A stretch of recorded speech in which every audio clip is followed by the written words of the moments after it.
Este es un Ferrari F50 de 1995 y es simplemente uno de los Ferraris modernos más increíbles. Ferrari dice que solo fabricaron 350 de estos para todo el planeta, y este es uno de ellos. Fue el superdeportivo insignia de Ferrari. En los años 90 también vale más de 3 millones de dólares, ya que es uno de los Ferraris modernos más codiciados. Y hoy voy a hacer una reseña de él. He tomado prestado este F50 de David Lee, quien es un conocido coleccionista de Ferraris y coches aquí en el sur de California. Puedes seguir a David en Instagram con el nombre que aparece en pantalla y deberías seguirlo porque tiene este coche y también tiene el F40, el Enzo, la Ferrari y muchos otros coches increíbles. Voy a hablar con David más tarde sobre este coche y parte del resto de su colección, así que hablemos del F50. Como ya sabes, Ferrari tenía 5 superdeportivos modernos que generaban un tremendo interés y deseo entre los coleccionistas. El 288 GTO, el F40, el F50, el Enzo y el LaFerrari. El F50 es el segundo más raro del grupo, con solo 350 unidades fabricadas según Ferrari, lo que lo convierte en una adquisición especialmente difícil para los coleccionistas que buscan completar la colección entera. Esa es una gran razón por la que el valor de estos coches se ha disparado en los últimos años. Hoy en día, un F50 en buen estado puede costar 3 millones de dólares o más. Por supuesto, también está el motor. Este coche tiene un V12, pero no cualquier V12. Su motor fue literalmente derivado del coche de carreras de Fórmula 1 de Ferrari, convirtiéndolo en el último coche de calle con un motor derivado de la Fórmula 1. Tiene unos 510 caballos y unas 350 libras de torque, y lanza este coche de 0 a 100 en 3,8 segundos, alcanzando una velocidad máxima de poco más de 320 kilómetros por hora. Y luego está el diseño. El F50 siempre ha sido algo controvertido, aunque a mí siempre me ha encantado. No tiene la forma clásica de cuña como el F40. También fue el único Ferrari superdeportivo con techo abierto hasta el ultra raro LaFerrari Aperta. Aún así, el F50 siempre fue algo así como el Ferrari olvidado, siempre a la sombra del más querido y recordado F40. Al menos hasta años recientes, cuando los coleccionistas comenzaron a fijar su atención en este coche y su valor empezó a dispararse. Y hoy vamos a reseñarlo. Primero, te haré un recorrido por el F50 y te mostraré todos sus detalles y características, siendo uno de los Ferraris modernos más deseables, asombrosos, especiales y valiosos. Luego, lo sacaré a la carretera y lo conduciré. Estoy aterrorizado. Y después le daremos una puntuación.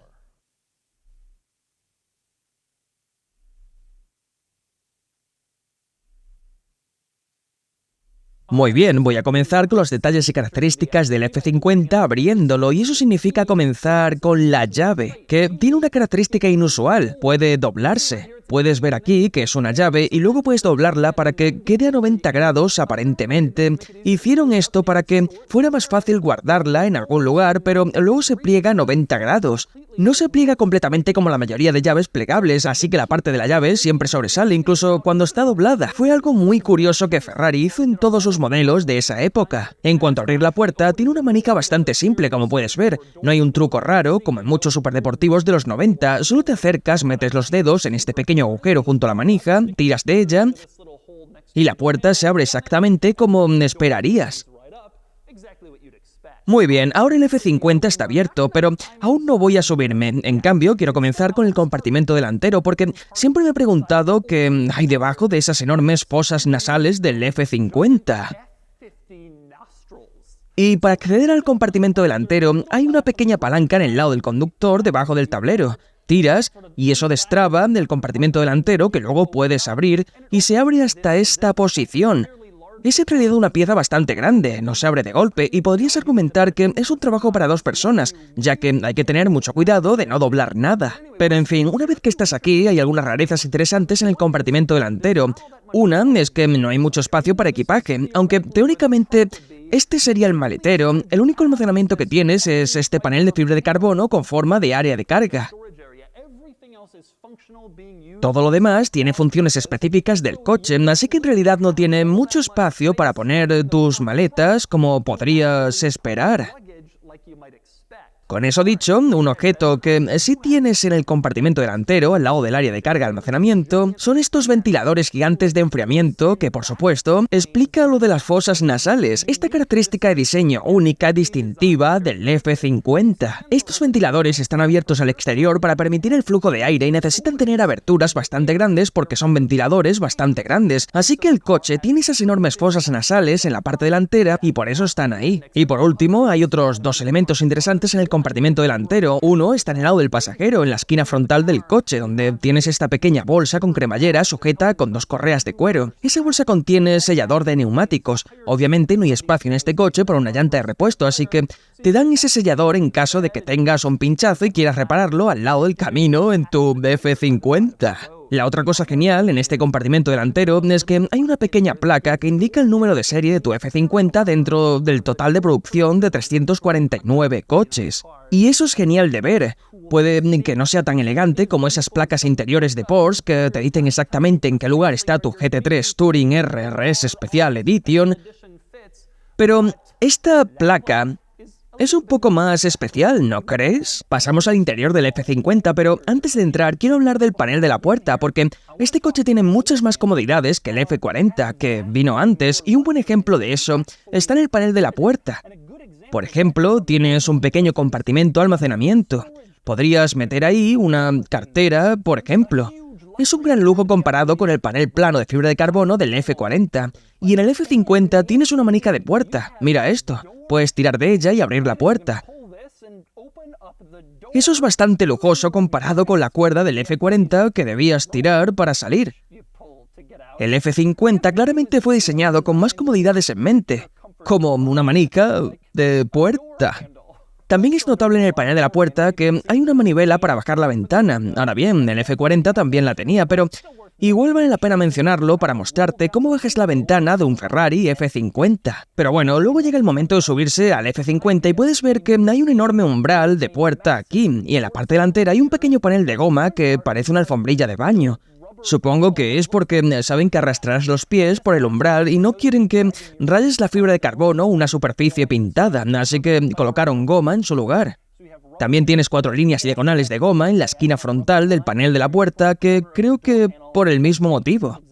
Pero bueno, una vez que logras pasar el umbral, lo primero que notas aquí dentro, o al menos lo primero que yo noto, son las alfombrillas, que dicen F50 en letras enormes con la tipografía del modelo.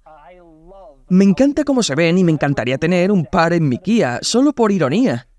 Aunque sospecho que un par de alfombrillas del F50 deben costar como $9.000 en eBay. Aún así, soñar no cuesta nada, ¿no? Y lo siguiente que notas, por supuesto, son los asientos, que tienen una apariencia muy distintiva. Por un lado, son negros por fuera y rojos en el centro. También son muy estrechos, incluso comparados con asientos deportivos modernos. Te abrazan muy fuerte para evitar que te deslices en las curvas, y puedes ver que el cinturón de seguridad está integrado en los asientos. Una parte pasa por un orificio a un lado y se conecta en la hebilla en el otro lado, cerca del túnel central. Esa hebilla también sale por un orificio del asiento, así que el cinturón y el asiento están como entrelazados, viviendo en armonía.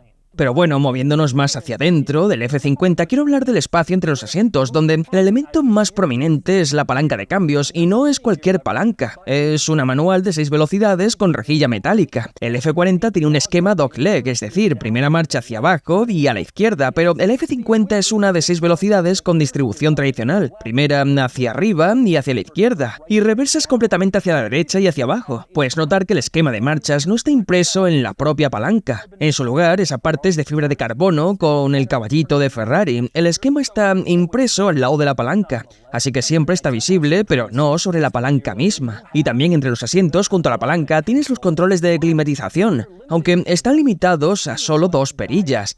A la izquierda, la velocidad del ventilador y a la derecha la temperatura del aire. Y sí, este coche tiene aire acondicionado, pero esos son todos los controles que puedes usar. Cuánta cantidad de aire quieres o a qué temperatura. Y puedes ver que las salidas del aire del coche también son bastante limitadas. En el tablero hay solo 3 y todas están en el centro. No tienes ventilaciones separadas para el lado del conductor o del pasajero, como en casi todos los demás coches. Eso es todo lo que hay. Aunque claro, no necesitas mucho más porque el interior es bastante pequeño. Esas rendijas hacen bien su trabajo. Y más allá de las salidas que apuntan a los pasajeros, hay 3 más arriba del tablero que apuntan al parabrisas, por si quieres usar el desempañador. Pero, como te mostré antes, no hay una perilla para activarlo. Si quieres usarlo, simplemente cierras las salidas que apuntan a los pasajeros y abres las que van al parabrisas. Y entonces el aire irá hacia el parabrisas en lugar de hacia los pasajeros. Y si quieres cambiarlo de nuevo, cierras las de arriba y abres las del medio y has apagado el desempañador. Muy simple el sistema de climatización del F50. Pero volviendo a la zona entre los asientos, el siguiente detalle interesante es el freno de mano, que en realidad no es tan interesante, pero está ahí, y así es como funciona en el F50. También tienes un botón para las luces intermitentes, lo cual no es raro, salvo por el hecho de que cuando lo presionas hace un sonido completamente loco. Escucha esto.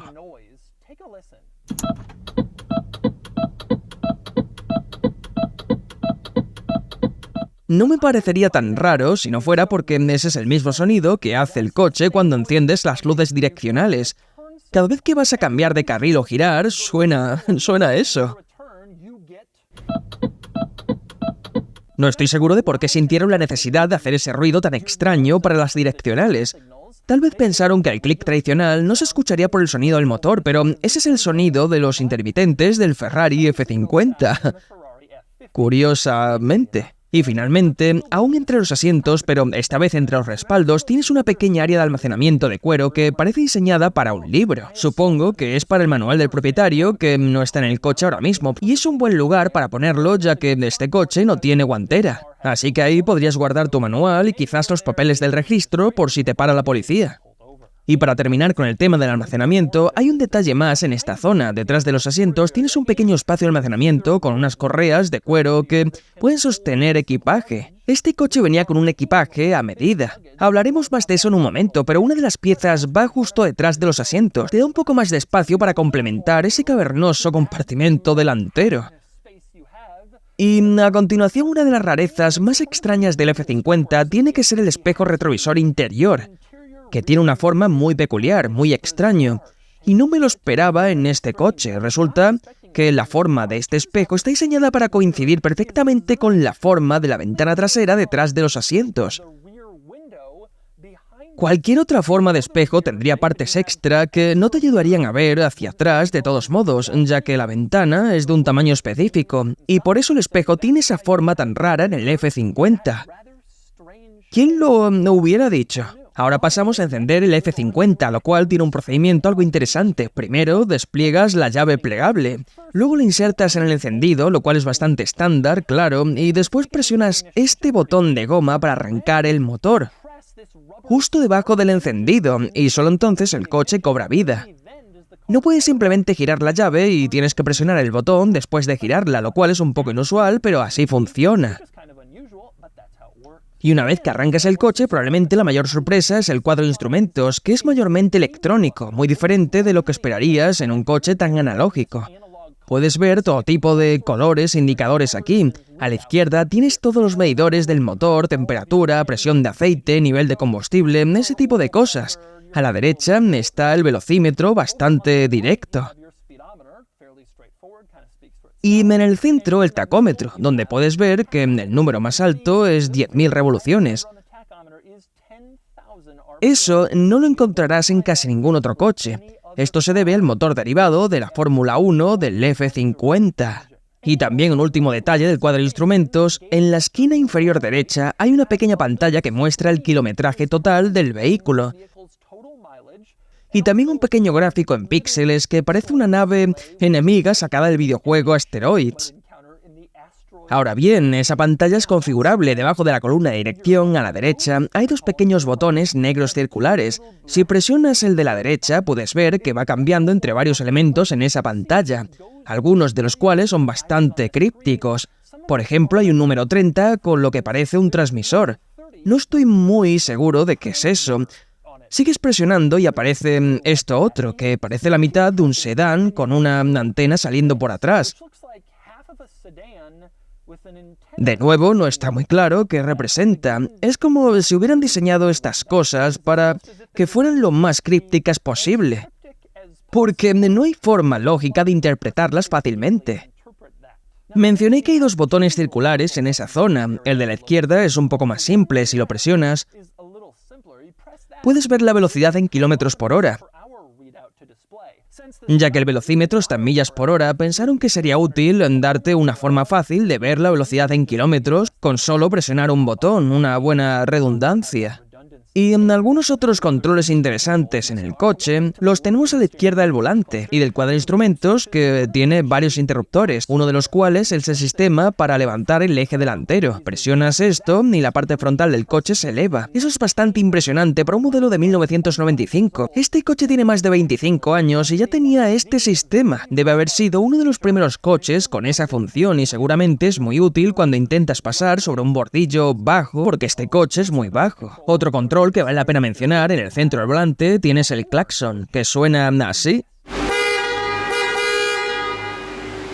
Sí, la bocina del F50 suena normal, lo cual en realidad es una sorpresa, porque muchos Ferraris de esa época tenían una especie de bocina de aire que sonaba como una nota musical, pero no el F50. Lo que no es tan normal es la operación de las luces. Para encenderlas, hay una palanca en la columna de dirección a la izquierda. La giras hacia adelante y las luces se encienden bastante normal. Y si tiras hacia ti, se encienden las luces altas momentáneamente, también bastante estándar, pero luego se pone raro. ¿Quieres activar las luces altas de forma permanente? Pues empuja esta palanca hacia abajo, como si pusieras la direccional a la izquierda, y las luces altas se quedan encendidas. También puedes empujar la palanca hacia arriba, como si pusieras la direccional a la derecha, pero si haces eso, no pasa nada. Las luces no cambian en absoluto, pero ese control está ahí. Es casi como si hubieran reutilizado una palanca de direccional, y así que activas las luces altas con lo que normalmente sería la direccional izquierda, y también puedes poner la derecha, pero no hace nada. Curiosamente, la direccional en este coche se opera con una palanca separada que también sale en el lado izquierdo de la columna de dirección, y esa sí es normal, hacia arriba para girar a la derecha, hacia abajo para la izquierda, así que tienes dos palancas separadas en la columna de dirección que puedes empujar hacia arriba o hacia abajo, pero solo una de ellas realmente es la direccional, una forma muy extraña de hacer las cosas. Y por cierto, las luces mismas también son algo raras. Cuando solo enciendes los faros normales, lo que se encienden son los pequeños focos exteriores en la carcasa de los faros. Cuando activas las luces altas, entonces se encienden los focos más grandes, así que solo tendrás los faros grandes encendidos y activas las luces altas. En cuanto a las luces traseras, son bastante normales. Solo 4 círculos, como en la mayoría de los modelos Ferrari de esta época, y la direccional trasera es un pequeño círculo naranja dentro del círculo exterior de la luz trasera. Por si te preguntabas cómo funcionaba eso. Y por último, pasamos al motor del F50 y hay mucho que decir. Primero, abramos la tapa del motor. Para hacerlo, hay una pequeña palanca en el área de la puerta del conductor hacia atrás. Tiras y eso libera la tapa del motor. Luego la abres y es una pieza bastante grande. Como puedes ver, realmente debería hacerse entre 2 personas. Uno puede hacerlo solo, pero es pesada y no quieres forzar nada. Una vez que abres la tapa, estas 2 varillas a cada lado se bloquean en su lugar y la mantienen abierta, y entonces puedes contemplar el motor. Y realmente es todo un espectáculo. En parte porque puedes ver absolutamente todo, no hay cubierta. Mucha de la carrocería está abierta, así que todo es visible y realmente es hermoso, especial y muy impresionante poder verlo así. Como mencioné, este es un V12 de 4,7 litros derivado de un motor de Fórmula 1 de solo unos pocos años antes. Este coche tiene unos 510 caballos y unas 350 libras de torque. Esos pueden no parecer números enormes para un superdeportivo Ferrari, pero este coche pesa solamente 1.360 kilos. lo cual está bastante bien, y aún así logró hacer el 0 a 100 en 3,8 segundos y alcanzar una velocidad máxima de más de 320 km por hora, lo cual fue un gran logro en 1995. Un par de cosas más interesantes en el área del motor es que, para empezar, si miras dentro, puedes ver la suspensión interna. En este coche la suspensión no está directamente en las ruedas. En su lugar, por razones de espacio y probablemente de distribución de peso, está más hacia adentro. Eso no lo ves muy a menudo. Por supuesto, otro gran detalle del motor es cómo suena. Un V12 derivado de la Fórmula 1 tiene que sonar bien, ¿verdad? Bueno, pues escuchémoslo.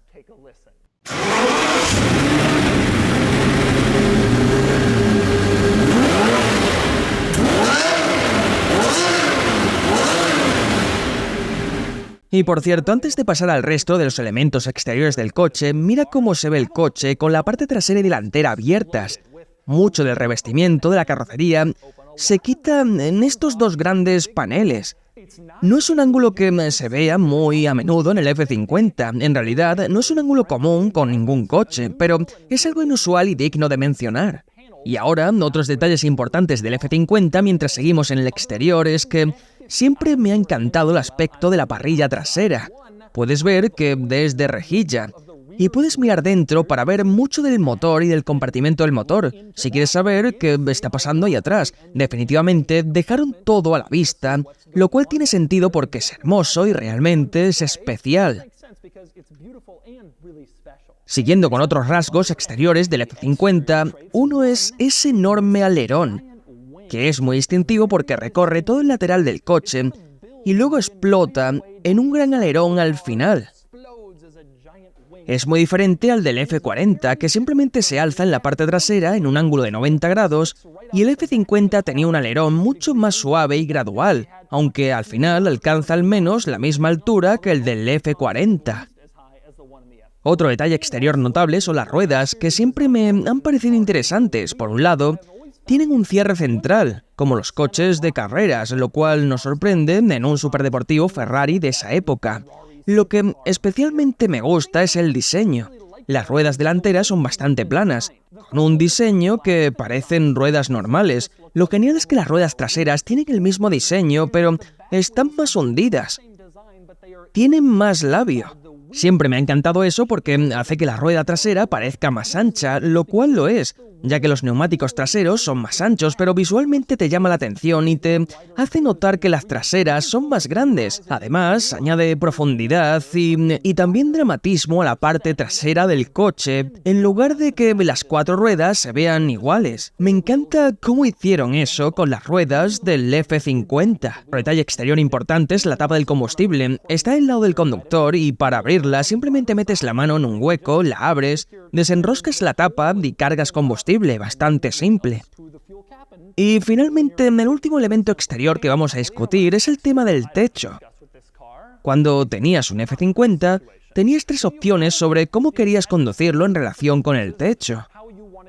Primero tenías el techo de lona, como puedes ver aquí. Rara vez se ve un F50 con el techo de lona puesto. Yo nunca lo había visto antes, pero así es como se ve el F50 con su techo blando instalado. O podías quitarlo y entonces tenías una experiencia tipo targa o convertible. Esto era inusual para un superdeportivo Ferrari. El F50 fue el único Ferrari superdeportivo con techo abierto hasta la llegada de la Ferrari Aperta, hace unos años. Pero había otra opción, un techo rígido. Si querías conducir tu F50 como coupé, había un techo duro del mismo color que el coche. Y era bastante grande.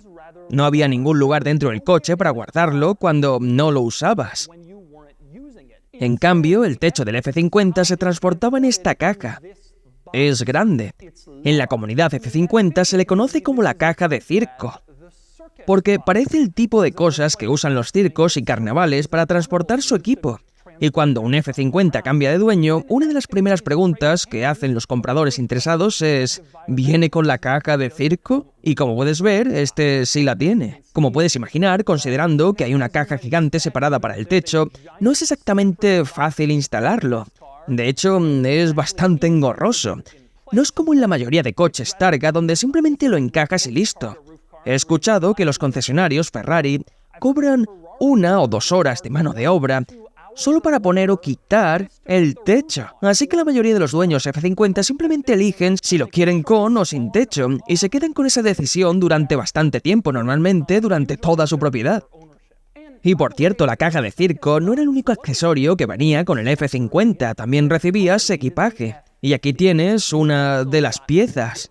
Puedes ver que está diseñada para combinar con el interior rojo de los asientos, y se ve bastante genial. Había varias piezas que estaban hechas para encajar en diferentes lugares del coche. También te daban fundas para los asientos, hechas a medida para el tamaño específico de los asientos del F50. Supongo que tal vez pondrías estos cuando estacionas el coche fuera con el techo quitado para que los asientos no se dañaran o se mojaran o algo así. Pero mi accesorio favorito del F50 sin duda son los zapatos. Cada F50 venía nuevo con zapatos especiales. Abre esta caja, esta es la caja original de los zapatos del F50 y puedes ver los zapatos del F50. Este coche tiene 25 años. La mayoría de la gente ya ha perdido sus zapatos del F50, pero este coche aún los tiene. He oído hablar de los zapatos del F50 desde que era niño y ahora tengo un par. Nunca los había visto ni tocado antes. Estos eran los zapatos que recibías cuando pedías tu F50 nuevo. Y sí, creo que podías elegir el tamaño. Estos son zapatos de conducción y el pedal box del F50 está un poco desplazado y algo apretado. Lo mencionaré un poco más adelante, así que tal vez estos zapatos eran útiles para mantener los pies en el pedal box del F50 para trabajar con los pedales. Pero esa es la historia de los zapatos del F50 que aún acompañan a este coche 25 años después de que fuera vendido. Y esos son los detalles y características del Ferrari F50. Ahora vamos a hablar un poco con David Lee, el dueño del coche, sobre qué se siente tener este coche y esta increíble colección. Así que David, cuéntanos sobre el F50. Bueno, el F50 es simplemente un coche increíble. Representa el 50 aniversario de Ferrari y es un ultra super coche. Así que tenemos los coches de producción, que son geniales, y cada 10 años más o menos sacan un coche especial de producción ultra baja. El F50 es diferente porque es la primera vez que usan fibra de carbono en todo el chasis, ¿verdad? En todo el cuerpo. También tomaron un motor de F1 y lo montaron en este coche de producción. Así que cuando lo conduzcamos más tarde, vas a escuchar el sonido y todo eso. Suena como un motor de F1, es muy diferente. Lo otro genial es que entre los ultra supercoches, por mucho tiempo, este fue el único roadster. Teniendo esta colección como tienes tú, el F50 es el segundo más difícil de conseguir porque es el segundo más raro, básicamente. ¿Fue difícil para ti encontrar uno o bueno, no sé, fue difícil? Fue difícil encontrar uno, y sabes, me gustan los coches de buena calidad, etc. Parecía que el 288 era difícil de encontrar, pero el F50 también lo fue mucho. Comparado con el F40, este es común frente a este coche, básicamente, ¿no? Quiero decir, hay 5 veces más F40 que F50. ¿Y lo conduces mucho? Sí, lo conduzco a menudo, pero tengo 30 coches, así que es un poco difícil darle suficiente volumen. Claro, demasiado, sí. Y si los llevo, no doy una vuelta a la manzana, quiero decir, hago un recorrido, probablemente entre 50 o 70 millas. Cuando salió el F50 hubo algo de controversia porque el F40 era un icono. Comparado con el F40, ¿qué opinas del coche? Bueno, el F40 es un V8 biturbo, muy equilibrado, muy rápido, muy ágil. Quiero decir, es un gran coche. Cuando hicieron esto fue un poco un cambio porque ahora le pusieron un motor V12. Cuerpo nuevo y nueva mecánica. Mucha gente que es fan piensa que no se perfeccionó hasta el fin. Pero, como conductor y propietario, si me preguntas, la sensación que tengo al conducirlo es mucho mejor. Ya sabes, no soy un conductor profesional de velocidad recta ni nada, pero disfruto mucho al conducirlo. Las posiciones de cambio son diferentes, me gustan mucho. Está bien, ¿estás listo para sacarlo? Claro, cuando quieras. ¿Tienes miedo? Tranquilo, confío en ti. Bueno, al menos uno confía. Conduciendo el F50. Y fue una reseña en, bueno, ya sabéis qué tiempos. Por eso ambos usamos mascarillas. Lo primero que notas al conducir el coche es que me sorprende lo fácil que es la palanca de cambios y el embrague. Es gracioso porque este es un coche de 1995 y pensando en esa época pienso en el 512 TR, que es un coche muy difícil de conducir, con un embrague muy pesado, con una palanca de cambios complicada. Este coche no es nada de eso, la palanca de cambios es fácil, de hecho es bastante agradable cambiar de marcha.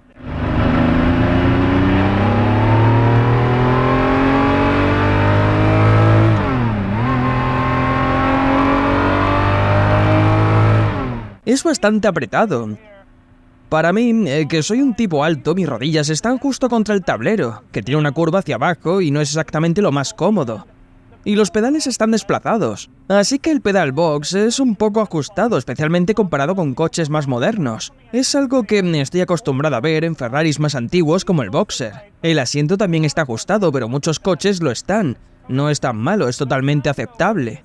El sonido, sin embargo, realmente me impresiona. No es sorpresa considerando que el motor proviene de la Fórmula 1, pero es un ruido impresionante. Lo que realmente me sorprende es lo fácil que se siente el coche al conducirlo, no puedo creerlo. No es increíblemente pesada, no tiene la sensación de dirección asistida como en el Testarossa o el 512 TR. La palanca de cambios, el embrague, todo se siente fácil. ¿Alguna vez conduces con el techo quitado? Sí, lo he hecho. He conducido con el techo quitado. Es genial. Suena realmente bien porque puedes escuchar el motor muy bien. Una de las cosas interesantes sobre el F50 es que su valor solo ha empezado a subir en los últimos años. Estuvieron algo ignorados por mucho tiempo, pero ahora se han disparado completamente. El F40 es una pesadilla en comparación. Es muy difícil y tenemos aire acondicionado. Se siente bastante cómodo aquí.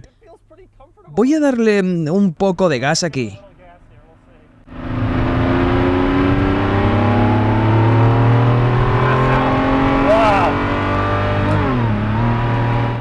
El sonido, ese es uno de los grandes sonidos.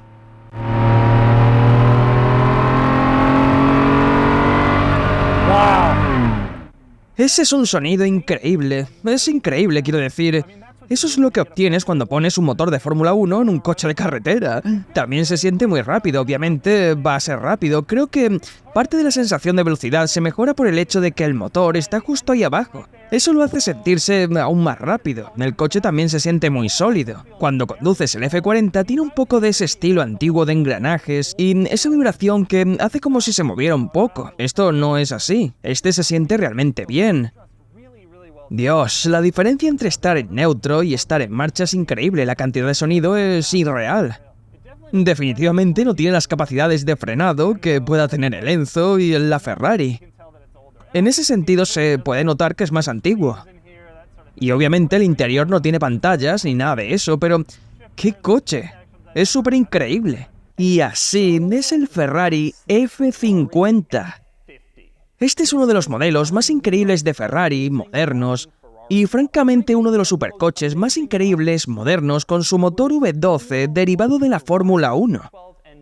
Sus números de producción muy bajos y su diseño extremadamente distintivo hacen que este coche sea raro, genial, especial, y puede ser tuyo por $3 millones si puedes encontrar uno. De todos modos, ahora es el momento de darle al F50 una puntuación. Sumándolo todo, la puntuación total es de 60 de 100, lo que lo coloca aquí contra supercoches y coches deportivos de alto rendimiento de esta era. Obtiene exactamente la misma puntuación que el F40, lo cual es curioso porque una crítica común del F50 en su momento fue que no mejoraba realmente al F40, pero como se puede ver, el F50 obtiene una mejor puntuación en las características diarias, es más utilizable que el F40, aunque el F40 gana en el fin de semana. Me encantaría tener cualquiera de los dos.